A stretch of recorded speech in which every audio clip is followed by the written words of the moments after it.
Day 13 of 30. Yesterday we learned what cortisol is and how modern life keeps it chronically elevated. Today we look at the cascade effect, how high cortisol doesn't just stress you out, it actively breaks every other hormone in your body. Testosterone, thyroid, insulin, growth hormone, even your sleep hormones all get destroyed by chronic stress. And most people have no idea this is happening. Here's the hormonal cascade. Your body has a hierarchy. When you're under chronic stress, it prioritizes cortisol production over everything else. This is called the cortisol steal phenomenon. Your body literally steals the raw materials needed to make testosterone, thyroid hormone, and other anabolic hormones, and diverts them to cortisol production instead. A 2024 study in the Journal of Clinical Endocrinology found that men with high chronic stress had 30% lower testosterone, independent of age, body fat, or exercise. Cortisol wasn't just correlated with low T. It was actively causing it.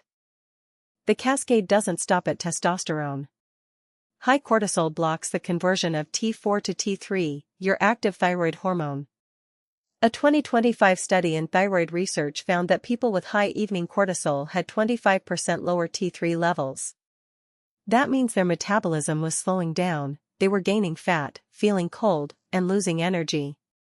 But their thyroid blood test looked normal because their TSH and T4 were fine. The problem wasn't their thyroid. It was their cortisol destroying the conversion. High cortisol also creates insulin resistance. Your cells stop responding to insulin, so your pancreas produces more, your body stores more visceral fat, and that belly fat produces more aromatase, which converts more testosterone to estrogen. Every hormone gets caught in the cascade. Let's look at the full cascade science. A 2025 comprehensive review in Endocrine Reviews mapped the entire cortisol cascade.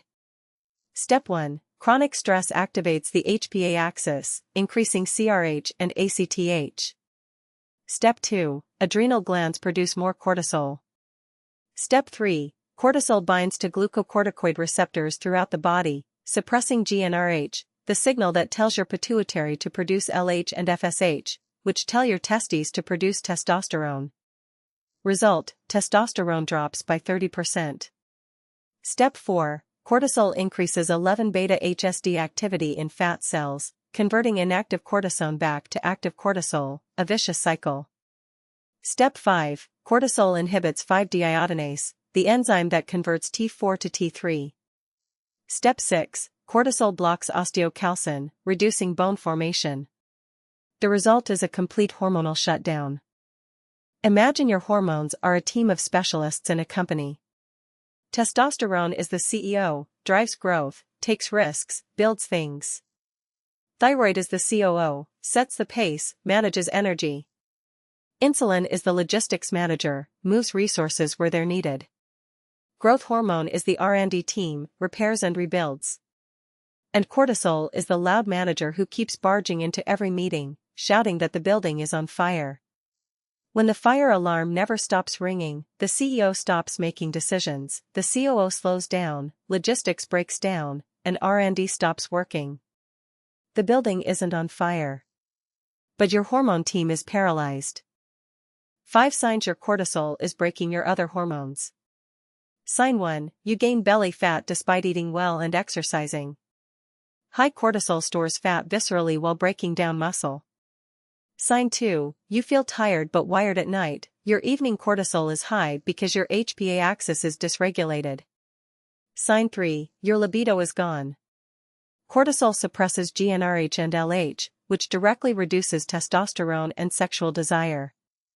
Sign 4. You need caffeine to function and alcohol to wind down, both dysregulate the HPA axis further.